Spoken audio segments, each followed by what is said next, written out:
अस्सलाम वालेकुम दोस्तों, मैं रोहान सईद और प्रॉपर्टी की दुनिया के प्लेटफॉर्म से आपसे तकरीबन 17 महीने के बाद मुखातिब हूँ। तो जैसे कि आप देख रहे हैं कि 17 महीने के वक्फ़े के बाद मैं आया हूँ, तो जिसमें कुछ वजूहात तो ज़ाती और मसरूफ़ियात और ज़ाती मामलात भी शामिल हैं, और इसके अलावा कुछ मामलात जो मुल्क की सूरत हाल भी ऐसी थी, तो जिसकी वजह से ये इतना तवील वक्फ़ा आया है। तो ख़ास तौर पर 2023 का साल जो पाकिस्तान की सूरत हाल रही, कि एक टाइम पे हम बिल्कुल ही डिफ़ॉल्ट के करीब थे। फिर हमें आईएमएफ का प्रोग्राम मिला, डॉलर 350 पे टच कर गया था, गोल्ड की प्राइसेस बहुत हाई हो चुकी थी, और उस टाइम पे लोगों के पास अपने पैसे को डीवैल्यू होने से बचाने के लिए सिर्फ़ 2 ही रास्ते थे कि या तो गोल्ड में इन्वेस्ट करें, या गोल्ड के साथ-साथ वो डॉलर में इन्वेस्टमेंट कर लें। तो जिसको जो समझ आ रहा था डॉलर या गोल्ड में वो इन्वेस्टमेंट कर रहा था। तो सारा पैसा मार्केट से निकल के इन 2 एवेन्यूज़ में चला गया था। गाड़ी की जो मार्केट थी वो भी डिप पे आई इसके बाद। तो जैसे ही डॉलर ने अपने आप को 350 टच किया, और उसके बाद जब नीचे की तरफ इसकी रवानगी शुरू हुई और अब 282 के रेट पे स्टेबल हुआ आके अल्हम्दुलिल्लाह।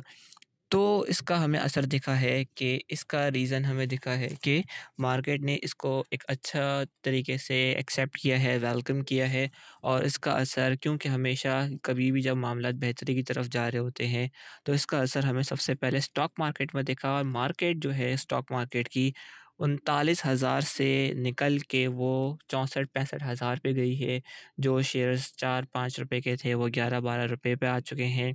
तो तकरीबन 2 गुना या ढाई गुना या 1.5 टाइम्स का एक प्राइस दिया है मार्केट ने, लोगों ने जिन्होंने वहाँ पे उस वक़्त काम किया। बताने का मकसद ये है कि जब भी स्टॉक मार्केट आपको एकदम से बूम अप हो या उसकी परफ़ॉर्मेंस अच्छी हो जाए, तो कुछ इसके पीछे उसूल या कुछ पीछे इसके ऐसे मामलात चल रहे होते हैं, जिसकी वजह से उसके आने वाले दिनों में दीगर सेक्टर्स या दीगर बिज़नेसेस में भी अच्छा असर पड़ता है। ख़ास तौर पे कंस्ट्रक्शन हो या प्रॉपर्टी हो, रियल एस्टेट वग़ैरह, और भी जो भी डिफरेंट बिज़नेसेस वग़ैरह हैं, वहाँ पे काफ़ी अच्छा इम्पैक्ट पड़ने के चांसेस बन जाते हैं। हालाँकि इंटरेस्ट रेट अभी भी ऑल टाइम हाई 22% पे है, लेकिन इसी उम्मीद पे मार्केट ने अच्छा परफ़ॉर्म करना शुरू हो गई कि ये इंटरेस्ट रेट अब टॉप पे आ चुके हैं, और अब जो डायरेक्शन है वो नीचे की तरफ मार्केट ने मूव करना है। इंटरेस्ट रेट के एतबार से जो नीचे आने हैं 22 से सफ़र करते-करते 2024 के आखिर तक ये एक्सपेक्टेशन है कि 15% तक इंटरेस्ट रेट आने के चांसेस हैं। तो जनवरी या फरवरी में इंशाअल्लाह अल्लाह का हुक्म से उम्मीद है कि इंटरेस्ट रेट नीचे आने के चांसेस हैं। 1% भले आएँ या आधा परसेंट नीचे आए, तो इससे लोगों को कॉन्फिडेंस और आएगा, और ये मैं उम्मीद करता हूँ इंशाअल्लाह अल्लाह अल्लाह के हुक्म से 2024 का साल प्रॉपर्टी, रियल एस्टेट, कंस्ट्रक्शन के एतबार से कुछ बेहतर हो या बहुत अच्छा साल हो, उम्मीद की जा सकती है। एक आसार दिख रहे हैं, जो बहुत बड़ा डिप था और बुरा डिप था, वो अल्हम्दुलिल्लाह मामलात रिकवरी की तरफ अब दिख रहे हैं, और बाकी मामलात प्री इलेक्शन और आफ्टर इलेक्शन भी मामलात अच्छे नज़र आ रहे हैं। अनटिल अनलेस अल्लाह ना करे मुल्क का कोई हमें मामलात बताएँ कि गैर यकीनी सूरत हाल कभी भी हो जाती है, तो उस गैर यकीनी सूरत हाल का तो कोई भी कुछ नहीं कह सकता। तो उस वाले मामले के अलावा वैसे जो अभी मामलात और असरात या आसार नज़र आ रहे हैं, वो मुनासिब और बेहतरीन है मार्केट के एतबार से। जैसे कि मैंने आपसे कहा है कि मार्केट ऑलरेडी, स्टॉक मार्केट बहुत अच्छा परफ़ॉर्म कर चुकी है, बहुत अच्छे गेन्स दे चुकी है। तो अब जो स्मार्ट मनी है वो अब मूव होना है रियल एस्टेट की तरफ अल्टीमेटली, 1.5-2 महीने 3 महीने में, बल्कि अब अभी से ही मैं अगर तेसा टाउन के एतबार से बात करूँ, तो इनफ्लोज़ हमें तेसा टाउन की मार्केट के अंदर भी आना शुरू हो रहा है। हमें दिख रही है कि लोगों का इंटरेस्ट अब तेसा टाउन में बनता जा रहा है। तो हमें दिख रहा है कि तेसा टाउन में लोगों का रुझान बन रहा है, और इतवार के दिन जो तेसा टाउन में थोड़ी बहुत रौनक बिल्कुल ही ख़त्म हो चुकी थी, अब वो रौनक भी आहिस्ता-आहिस्ता बहाली की तरफ वो रौनक का मामला शुरू हो रहे हैं। जो एक टाइम पे बिल्कुल ही एक मेला सा समा होता था, वो अब इंशाअल्लाह वापसी की तरफ है। तो उम्मीद की जा सकती है कि प्री इलेक्शन में भी प्राइसेस के वाइज़ काफ़ी अच्छा डिफरेंस आएगा, बल्कि आ चुका है। जो रॉक बॉटम हिट हुआ है, वो बॉटम से मार्केट ऊपर आई है, लाख, 1.5 लाख, 2 लाख रुपए के डिफरेंसेस आए हैं प्राइसेस के अंदर, 80-120 गज़ के अंदर। तो और आगे भी एक्सपेक्टेड है कि पुराने रेट्स क्रॉस करके वो अब नए हाई की तरफ जाएँ। तो ये अब मार्केट इसके लिए पूरा प्रिपेयर हो रही है। तो हमेशा याद रखना चाहिए हमें, कभी भी कोई भी अगर हम घोड़ा चूज़ कर रहे हैं, एक रेस का घोड़ा अगर हम चूज़ कर रहे हैं, तो वो हम ये देखते हैं कि कितनी लंबी रेस का वो हमें दिख रहा है। तो उसके एतबार से अगर मैं फंडामेंटल्स के एतबार से बात करूँ, कोई भी प्रॉपर्टी हो, कोई भी प्रोजेक्ट हो, कोई भी स्कीम हो, उसमें हमें फंडामेंटल्स देखने चाहिए। क्या ये इतना लंबा रेस का घोड़ा है? क्या इसकी लीगल एतबार से इसके क्या एस्पेक्ट्स पूरे हैं और लोगों का इंटरेस्ट कितना है, परचेजिंग पावर, कितने लोग उसको ख़रीद सकते हैं? ये सब चीज़ें डेवलपमेंट में बिल्कुल शामिल है इसके एतबार से, और आबादी कितनी करीब है, ये सब चीज़ें मैं समझता हूँ कि ये पूरा एक पैकेज बनता है जो हमें फंडामेंटल हमें बताते हैं कि किसी प्रोजेक्ट या स्कीम के फंडामेंटल्स कैसे हैं। ख़ास तौर पे इसके अलावा एक और पॉइंट मैं आपको ऐड करूँ, प्राइवेट बिल्डर्स क्या उस जगह पे इंटरेस्टेड हैं अपने नियर फ्यूचर प्रोजेक्ट्स लाने के लिए, या करंटली वो अपने प्रोजेक्ट्स रनिंग कर रहे हैं या नहीं कर रहे हैं। तो ये सब आपको बताते हैं कि उस पर्टिकुलर स्कीम या प्रोजेक्ट के अंदर लोग कितने इंटरेस्टेड हैं, इसका आगे का फ्यूचर क्या है, इसके अंदर कितना जूस शामिल है, ये सब चीज़ें आपको बताती हैं। तो अगर मैं आपको तेसा टाउन के एतबार से बात करूँ, क्योंकि आपने देखा है कि मेरी ज़्यादातर वीडियोस इस यूट्यूब चैनल पे तेसा टाउन को ही इसने मैंने ज़्यादा कवर किया है, और तेसा टाउन को जो मैंने कवर किया है क्योंकि इसकी फंडामेंटल्स अल्हम्दुलिल्लाह बहुत स्ट्रॉन्ग हैं। और इसके साथ से मेरी कोशिश है आने वाली वीडियोस में मैं अदर एवेन्यूज़ ऑफ इन्वेस्टमेंट भी आपके सामने मैं पेश करूँ, उसको भी मैं डिस्कस करूँ, ताकि मल्टीपल हमारे पास एक ऑप्शंस आएँ कि कहाँ-कहाँ हमें इन्वेस्टमेंट करना चाहिए, ताकि अगर एक मार्केट थोड़ा-सा नीचे आती है, तो हमारे पास दूसरे एवेन्यूज़ भी उसको ओवरकम करने के लिए होते हैं। बहरहाल मैं तेसा टाउन में वापस आता हूँ कि दिसंबर के आखिर से हमें तेसा टाउन के मार्केट में एक बेहतरी के तरफ मामला दिखे, जब वो फाइलें रॉक बॉटम हिट कर गई थी, आधी से ज़्यादा प्राइसेस नीचे आ चुकी थी। तो अब अल्हम्दुलिल्लाह मामला ऐसे नज़र आ रहे हैं कि 1.5 से 2 लाख रुपए की रिकवरी हुई है, और रमज़ान के जस्ट बाद उम्मीद ये है कि ये मार्केट की जो प्राइसेस है वो पुरानी बहाल होने के मुकम्मल और भरपूर चांसेस हैं, और उससे ऊपर की तरफ डायरेक्शन नज़र आनी शुरू हो रही है। सिर्फ़ मैं एक बात ज़हन में आपको लेकर आना चाहता हूँ कि बहुत ही इम्पॉर्टेंट बात मैं आपसे ये करूँगा कि जो इलेक्शन का प्रोसेस है, प्री इलेक्शन और आफ्टर इलेक्शन के प्रोसेस अगर हमारे अल्हम्दुलिल्लाह नॉर्मलाइज़ तरीके से, स्मूथ तरीके से होंगे, तो ये हमारी प्रॉपर्टी के market, real estate, stock market के एतबार से, तेसा टाउन कुछ भी हो, इन सब के एतबार से ये बहुत ही मुफ़ीद और साज़गार होगा। अगर इसमें डिस्टर्बेंस आएगी तो ज़ाहिर-सी बात है, इन जगहों पे भी हमारे पास डिस्टर्बेंस और मार्केट में फिर से अप डाउन का सिलसिला हमें दिख सकता है। तो ये अब बिल्कुल ही मुँह पे इलेक्शन आ चुके हैं, तकरीबन 1 महीने का फ़ासला रह गया है।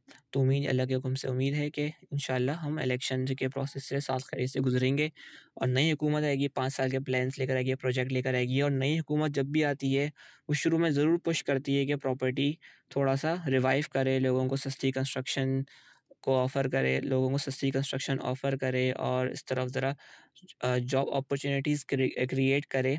तो ये जो साल पूरा होता है नई हुकूमत का, पहला साल ये प्रॉपर्टी के हवाले से एक पैटर्न रहा है कि बहुत अच्छा रहा है। इसके अलावा अगर आप ये कहते हैं, बहुत से लोगों का ज़हन ये है कि नहीं-नहीं डॉलर तो वापस शायद शूट कर जाए अचानक से। तो जो अब कुछ स्टेप्स लिए गए हैं उसके एतबार से अब मुझे लगता है कि शायद जो एक अंधाधुंध एक मामला डॉलर के एतबार से प्रीवियसली रहे हैं कि बहुत ही ईज़िली एक्सेसिबल था ब्लैक मार्केट में डॉलर ख़रीदना, वो मामला अब नहीं रहा है, और वो उसमें काफ़ी ज़्यादा प्रॉब्लम्स और हर्डल्स क्रिएट कर दी गई हैं, और बैंक्स को भी परमिशन दी गई है कि आप अपनी करेंसी एक्सचेंज को क्रिएट करें, और करेंसी एक्सचेंज क्रिएट करने का मतलब ये है कि काफ़ी हद तक रेगुलराइज़ करने का मामला किया गया है कि डॉलर जो है आम पब्लिक में इतना ईज़िली पेनिट्रेट ना हो, ईज़िली ट्रेडेबल ना रहे। तो ये एक स्टेप्स जो लिए गए हैं, और कुछ जगहों पे जो छापे वगैरह मारे गए हैं करेंसी एक्सचेंजेस के लोकेशंस पे, ऑफिसेस में, तो वहाँ से जो स्टेप्स, जो कुछ कंक्रीट स्टेप्स दिख रहे हैं कि इतना ज़्यादा वो जो शूट करता था डॉलर की प्राइसेस, वो अब इतना आसान नहीं रहा है। बहरहाल 10-15% का वेरिएशन आता है, वो आएगा। अल्टीमेटली आप 2025 के आखिर में हो सकता है डॉलर 350 पौने 400 पे हो, लेकिन वो 25 का आखिर है, उस वक्त प्रॉपर्टी की प्राइसेस शायद डबल ट्रिपल भी हो सकती हैं उस पॉइंट पे आकर। अभी हमें कंपैरिजन वाइज देखना है कि कंपैरिजन में कौन कहाँ क्या जा रहा है। तो वो जो डॉलर ने जो भी इतना अप डाउन दिखाया है, उसमें लोगों को लॉस भी हुआ है, जिसने 350 350 $350 लिया है, ज़ाहिर सी बात है अभी वो $50 लॉस पे ही उसकी प्राइस खड़ी हुई है। तो ये भी दिन आना था कि लोगों ने पाकिस्तान में डॉलर ख़रीदे, उनको लॉसेस हो गए। एक सिंपल रूल मैं आपको दे देता हूँ, पाकिस्तान में जिस चीज़ पे अंधाधुंध वो कौम उसके ऊपर आ जाए, उसके ऊपर चढ़ जाए और उसके पीछे पड़ जाए, उस चीज़ से आप निकल के आ जाएँ। ये सिंपल सा रूल मैं आपको बता रहा हूँ, क्योंकि उसका फिर बहुत ही बुरा हाल होने वाला होता है। मिसाल के तौर पर जैसे अभी डॉलर का हाल हुआ है या गोल्ड की प्राइसेस बहुत शूट कर गई थी, जिन्होंने ढाई लाख रुपए पे लिया था गोल्ड, तो ज़ाहिर सी बात है वो अब उस एक्सपेक्टेशन में थे कि नहीं नहीं अब 3 लाख पे जाएगी, तो वो कुछ भी नहीं हुआ, वो प्राइसेस नीचे आ गई। तो ये हमेशा से पाकिस्तान में प्रॉपर्टी के एतबार से भी जब बिल्कुल ही अंधाधुंध लोग घुसे जा रहे थे, एक टाइम पे आके वो फिर ये गाड़ियों में भी अभी रिसेंटली हुआ कि गाड़ियों की प्राइसेस धड़ाधड़ बढ़ी जा रही हैं। जो गाड़ी 20 लाख की थी वो 32-33 लाख या 25 लाख से लेकर वो 40 लाख पे पहुंच गई।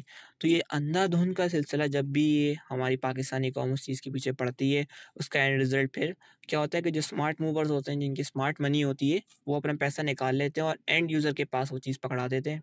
अब वो जाने और वो उनकी चीज़ें जाने। तो हमेशा अक्लमंदी का तकाज़ा ये है कि जब फ़्लाइट टेक ऑफ करने वाली हो, उसी वक़्त एंट्री करनी चाहिए और उसकी फंडामेंटल्स चेक करने चाहिए कि इसके अंदर इतना दम है भी कि ये चीज़ आगे जाकर इतनी हाई प्राइस को सस्टेन कर सके। अगर नहीं होगी तो फिर एक मसले आपके लिए क्रिएट होते हैं। तो अभी जब जैसे मैं आपको मिसाल इसलिए दे रहा हूँ कि तेज़ा डाउन में अभी प्राइसेस थोड़ा-सा रिवर्स बैक हुई हैं, बाउंस बैक हुई हैं, लाख, डेढ़ लाख, 2 लाख का डिफरेंस आया है, प्राइस अप हुई हैं। ये टाइम है आपकी परचेज़िंग का, बाइंग का। रादर कि एक फ़ाइल अभी 10 लाख की है, अभी या वो 35 लाख की पड़ गई है या 40 लाख रुपए की चली गई है, उस पे आप जाके बाइंग कर रहे हैं, सोच के यार ये तो अब 50 लाख की होगी। अगर ज़रा सा भी 4-5 लाख रुपए नीचे आएँगे, तो ज़ाहिर-सी बात है पैनिक में आकर सेल ऑफ करेंगे। लेकिन जैसे 10 लाख रुपए की ली है, तो ज़ाहिर-सी बात है उसके लिए 40 लाख का पड़ी है, अगर 35 पे भी आएगी उसको कोई परेशानी नहीं होगा, कहेगा ठीक है, मैं वेट करता हूँ, फिर वो उसका वेट करने का सब्र मिलता है, फिर वो 45, 50, 60 पे जाती है। इसी तरह से ही मार्केट हमेशा वर्क करती है कि जो हाई प्राइसेज़ पे लेता है जाके और ज़रा-सा ही मार्केट ने नीचे आकर उसने डिप दिखाया तो वो तो पैनिक कर जाएगा, वो फ़ौरन बेचने पे आएगा, क्योंकि उसको अपना लॉस दिख रहा होता है कि उसको नहीं लग रहा होता कि यार अब मैं क्या करूँगा? उसको नहीं समझ आ रहा होता कि मैं कितने नीचे इसकी प्राइस जाएगी। तो वो पैनिक कर जाता है और जब ज़्यादा लोग इस तरह से पैनिक करते हैं तो मार्केट में सेलिंग ज़्यादा होती है, फिर प्राइसेस नीचे आती हैं। अक्लमंदी का तकाज़ा ये कि आप इस वक़्त जिस वक़्त मार्केट हल्की-सी ऊपर डायरेक्शन में आए, क्योंकि मैं उस वक़्त बीच में वीडियोज़ बनाने का मेरा प्लान था, लेकिन मैंने वीडियो इसलिए नहीं बनाई बाइंग करने के लिए, क्योंकि जितनी प्राइसेस नीचे जाती जा रही थी, अगर मैं आपको उस वक़्त कहता कि यार बाइंग करें और प्राइस और नीचे चली आती, तो इस मामले में मैं एक आपको मुहावरा है इंग्लिश का, मैं आपको बता देता हूँ कि do not catch the falling knifes. जब भी आपको गिरते हुए चाकुओं को पकड़ना नहीं है, क्योंकि ज़ख्मी फिर आप खुद ही हो जाएँगे कि आपने समझा कि यार 10 लाख की फ़ाइल है, 6 लाख रुपए में मिल रही है। आप समझे यार ये तो बिल्कुल अच्छे रेट पे मिल रही है और प्राइस नीचे मिल रही है। आपने खरीदी और उसकी कीमत 5 लाख हो गई, साढ़े 4 लाख हो गई। तो आपको यू नेवर नो कि बॉटम क्या था। जब बॉटम से बाउंस बैक करे, उस वक़्त आपको जब वो 5-10% 3-4%, 5%, 8% इंक्रीज़ हो, उस वक़्त आपको एंटर होना चाहिए मार्केट के अंदर कि हाँ, अब प्राइस ऊपर हुई है। अब जो फॉलिंग नाइव्स हैं, वो सिलसिला ख़त्म हो चुका है, जो गिरते हुए चाकू आ रहे थे नीचे, अब वो सिलसिला नहीं है। अब मार्केट में कॉन्फिडेंस भी आ रहा है, लोग बाइंग की तरफ भी आ रहे हैं और प्राइसेज़ भी अब ट्रेंड पर आ गई हैं, तो ट्रेंड को ही दोस्त बनाना चाहिए। तो अब मैं फंडामेंटल्स की तरफ आता हूँ जैसा टाउन के। लीगल वाइज तो मैं आपको बहुत बार बता चुका हूँ कि ये केडीए का और सॉरी एमडीए का अपना एक बैलेटेड प्रोजेक्ट है और बैलेटेड फाइल है गवर्नमेंट की, जैसे कि केडीए ने फेडरल भी एरिया गुलिस्तान जौहर, गुलशन इकबाल, नाजमाबाद, नॉर्थ कराची, स्कीम 33 जो रिसेंटली लास्ट सबसे ज़्यादा पॉपुलेटेड हुआ है। तो ये इससे ज़ाहिर होता है कि गवर्नमेंट गवर्नमेंट का भी मैं आपको नहीं कहूँगा, ये सरकार का प्रोजेक्ट है, सरकार का प्रोजेक्ट है। गवर्नमेंट कोई भी आती रहे, सरकार चलती रहेगी। तो ये सरकार और गवर्नमेंट का फ़र्क यही है कि कोई प्राइवेट बिल्डर नहीं है कि आज वो बिल्डर है, कल वो बिल्डर नहीं है, तो इस प्रोजेक्ट का क्या होगा। हमने मल्टीपल टाइम्स इश्यूज़ देखे हैं बहरिया टाउन के, सिर्फ बिल्डर के ऊपर इश्यूज़ आए हैं। डेवलपमेंट इसने आउट क्लास करी, लेकिन लीगल एतबार से, लीज़ के एतबार से बैंक के लोन्स नहीं मिलते और अनप्रेडिक्टेबिलिटी बहुत ज़्यादा है, प्राइसेस के वाइज़ भी कि एक प्राइस कभी डेढ़ 2 ढाई 3-3 5-5 करोड़ जा रही होती है, फिर वही टूट के वो डेढ़-डेढ़ करोड़ 1-1 करोड़ पे भी प्राइस आ जाती है, क्योंकि सिर्फ़ एक बंदे के ऊपर पूरा बहरिया टाउन टिका हुआ है। तो सबसे ज़्यादा ही अनप्रेडिक्टेबिलिटी का मसला ही यही आ रहा है कि एक बंदे के ऊपर ये पूरा बहरिया टाउन जो है वो टिका हुआ है और जब भी वो उस बंदे पे कोई बात आती है, वो फ़ौरन बहरिया टाउन हिलना शुरू हो जाता है। तो ये इश्यूज़ की वजह से मैं प्राइवेट बिल्डर्स को मैं नहीं कहता कि आप काम करना चाहिए, जो आपको कॉन्फिडेंस हो उनके साथ करें। लेकिन मैंने पाकिस्तान के अंदर ख़ास तौर पर देखा है प्राइवेट बिल्डर्स का जो सक्सेस रेशियो है अनफॉर्चुनेटली 5 से 10% है, और इससे ज़्यादा मैंने सक्सेस रेशियो नहीं देखा है। 5 से 10% से ज़्यादा मैंने कोई सक्सेस रेशियो नहीं देखा है। जो पुराने बिल्डर्स हैं, जिन्हें डिलीवर करने की आदत है, सिर्फ़ वही मैंने देखा सक्सेसफुल होते हैं। इस बिटवीन बहुत सारे बड़े छोटे बिल्डर्स आते हैं, चले जाते हैं, लोगों के पैसे खाते हैं, उनको पता भी नहीं चलता, लोग बेचारे रोते रहते हैं, और ये सिलसिला चलता रहता है। 90s 80s के प्रोजेक्ट्स पता भी नहीं होंगे, बच्चों को उनके नाम भी याद नहीं होंगे। बच्चों को उनके नाम भी याद नहीं होंगे कि हमारे वालिदैन ने वो प्रोजेक्ट में इन्वेस्टमेंट की थी 80s या 90s में। लेकिन जिनके वालिदैन ने 80s में गुलशन इकबाल या गुलिस्तान जौहर या स्कीम 33 में कहीं भी कोई प्लॉट लिया है, वो वहाँ या तो रह रहे हैं या उन्होंने सेल कर दिया है या उसका उन्होंने भरपूर फ़ायदा उठाया है। तो ये मैं आपको एक कंपैरिज़न दे रहा हूँ, सरकार के प्रोजेक्ट्स की स्पीड बहुत स्लो होती है। इसको तकरीबन मैच्योर होने में 20 से 22 साल लगते हैं आराम से।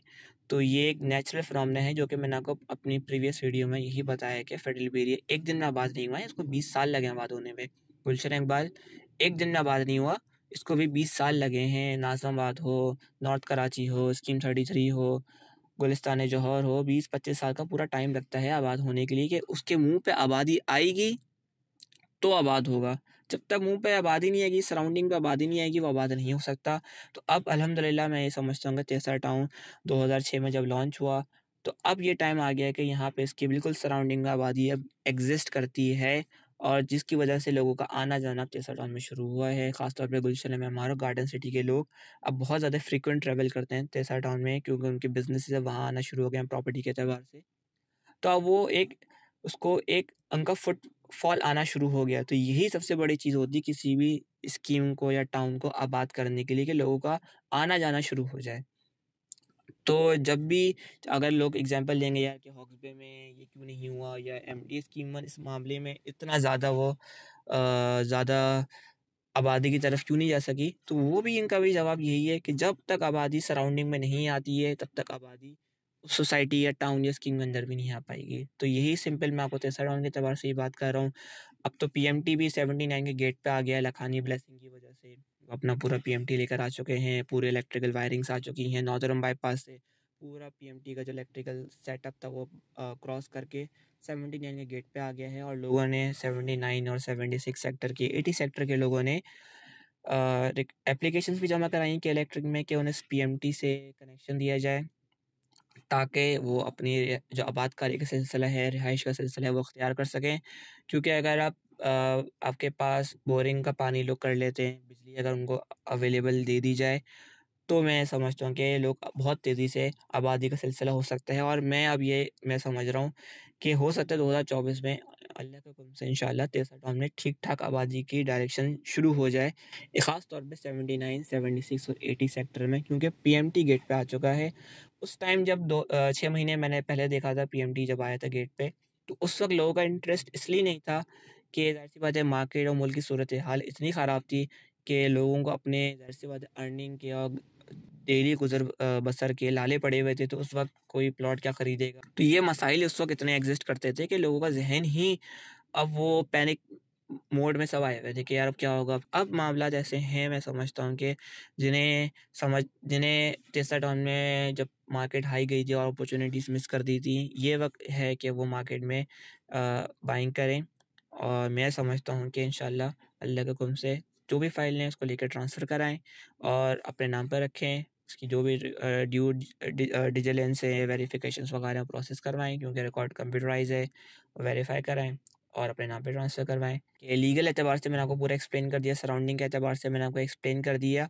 सबसे एक और इम्पॉर्टेंट पॉइंट ये कि तेसा टाउन में लोगों को अगर मैं आप बात करते हैं कि ये कितने लोगों को एंटरटेन करता है, एक्वायर करता है कि बाइंग कर सकें, तो मैं समझता हूँ कि ये अफ़ोर्डेबिलिटी एतबार से कराची का मैं समझता हूँ कि वो वाहिद प्रोजेक्ट है, जो कि जहाँ पे आप कुछ अरसे के अंदर अब आप शिफ्ट होने का या रिहाइश का सोच सकते हैं, साल से 1.5 साल के अंदर अब आप। तो अगर मैं अफ़ोर्डेबिलिटी के एतबार से बात करूँ, तो जितना ज़्यादा वो प्रोजेक्ट अफ़ोर्डिंग होता है, उतनी ज़्यादा बाइंग सेलिंग होती है, उतना ही ज़्यादा लोगों का इंटरेस्ट होता है, उतनी ही तेज़ी से आबादी होती है। तो हमेशा ये रूल यही है, जितनी चीज़ वो भारी होगी, जितनी प्राइसेस हाई होंगी उतना ही बायर कम होगा। जब जितना ही बायर कम होगा तो ज़ाहिर-सी बात है उसमें सेल परचेज़ेज़ कम होंगी। अब यहाँ पे यूँ के प्राइसेस नीचे हैं, बहुत ही लो प्राइसेस पर हैं, 5 लाख, 6 लाख, 8 लाख, 10 लाख, 15 लाख, 4 लाख इस तरह से प्राइसेस हैं, 3.5 लाख इस तरह से प्राइसेस हैं। ज़्यादातर की एवरेज बता रहा हूँ कि 3.5 से लेकर 15, 18, 20 लाख तक की सारी ज़्यादातर आपको टेस्लाटॉन की इन्वेंटरीज़ मिलेंगी। 80% आपको यहीं मिल जाएँगी। तो ज़ाहिर-सी बात है, तो लोग अपने-अपने हिसाब से प्लान कर रहे होते हैं। हर हर एक जो लोअर मिडिल क्लास भी है, वो भी कोशिश कर रही होती है कि ये वहीं यहाँ पे परचेज़ कर लें ताकि आने वाले वक़्त में वो अपने रिहाइश का एक इंतज़ाम कर सकें। तो ये एक मैं समझता हूँ कि एक और इम्पॉर्टेंट पॉइंट है, जो कि टेस्लाटॉन के हक़ में जाता है कि यहाँ पे जो एक अफ़ोर्डेबिलिटी है, यहाँ पे ये बहुत अच्छी है, बामुकाबला और ऐसे प्रोजेक्ट्स के जहाँ पे पोज़ीशंस तो मिलने की उम्मीदें हैं, लेकिन प्राइसेस बहुत ज़्यादा हैं। हाँ, अब ये पॉइंट है कि डेवलपमेंट का मामला या इंफ्रास्ट्रक्चर की बेहतरी का मामला, यहाँ पे मैं समझता हूँ कि इसको अब एमडीए को या जो भी नई गवर्नमेंट आती है और कुछ बातें सुनने में आ रही हैं, लेकिन मैं इस पे हमेशा से रहता हूँ कि जितनी भी हुकूमती स्कीमें आबाद हुई हैं, लोगों ने अपनी मदद आपके तहत ही की है। ये फॉर द फैक्ट बात है, जो कि एक पैटर्न गुज़िश्ता 50-60 साल से चलता हुआ आ रहा है पाकिस्तान के अंदर। मैं उस फैक्ट के ऊपर बात कर रहा हूँ, ना मैं अपनी तरफ से कोई बात मिला रहा हूँ कि नहीं-नहीं एमडी काम करा देगा। मैं कुछ भी नहीं कह रहा कि एमडी काम कराएगा, एमडी काम नहीं कराएगा या कराएगा, वो एक अलग मैटर है। मैं आपसे ये बात कह रहा हूँ कि ये तमाम स्कीम्स में जब ये आबादी आई है, लोगों ने अपनी मदद आपके तहत सारी आबादियाँ आई हैं, बिजली के कनेक्शंस या पानी की सप्लाई लाइन, लोगों ने टीम्स बनाई हैं, अपने-अपने गलियों के ग्रुप्स बनाए हैं। उस वक़्त जो भी रिहायशी आते थे शुरू-शुरू के और उन्होंने सारे काम मिल-मिल के इदारों से कनेक्शंस करके राब्ते कर के जैसे वाटर बोर्ड के इदारे से राब्ता किया, कि इलेक्ट्रिक के इदारे से राब्ता किया, सुई गैस के इदारे से राब्ता किया, उनको पूरे उनके साथ मीटिंग्स वगैरह कर के वो पे यूटिलिटीज़ इसी तरह से ही वहाँ पे आई हैं। तो इसमें केडीए ने को इतना ज़्यादा किरदार अदा नहीं किया इस मामले में, या रोड इंफ्रास्ट्रक्चर के एतबार से या नालों के एतबार से, ड्रेनेज सिस्टम डालने के एतबार से। आहिस्ता-आहिस्ता फिर वो जब आबादी आती गई, फिर आहिस्ता-आहिस्ता वो इंफ्रास्ट्रक्चर बेहतर होता गया और फिर इतना बहरहाल हो गया कि लोग के लिए रिहाइश के एतबार से वो आराम से लोग उसको यूज़ कर सकें। वीडियो काफ़ी तवील हो गई है। उम्मीद करता हूँ कि ये आपको वीडियो में जो तमाम मैंने आपसे बातें की हैं, आपको काफ़ी पसंद आई होंगी। अगर कोई आपको इख्तिलाफ़ भी है तो कमेंट सेक्शन में आप इसका भरपूर इज़हार कर सकते हैं। कोई भी अपनी फ़ीडबैक हो आपका इज़हार कर सकते हैं और मेरा व्हाट्सएप नंबर आप उस पे भी राब्ता कर सकते हैं। बराए मेहरबानी सिर्फ़ ऑडियो मैसेज आप व्हाट्सएप करिए। कॉल्स या व्हाट्सएप कॉल से हवाले से मैं माज़रत ही करूँगा। पहले भी करता था और अभी भी करूँगा। सिर्फ़ व्हाट्सएप पे आप ऑडियो मैसेज करें या मैसेज जो भी लिख के मैसेज करना चाह रहे हैं वो मैसेज कर दीजिए, क्योंकि फिर उसको मैं आपको इंशाअल्लाह अल्लाह के हुक्म से मैं आपको प्रॉम्प्टली जवाब देने की भरपूर कोशिश करूँगा। देर सवेर के लिए मैं माज़रत करूँगा। जब तक के लिए मुझे इजाज़त दीजिए। अल्लाह हाफ़िज़। अस्सलाम वालेकुम।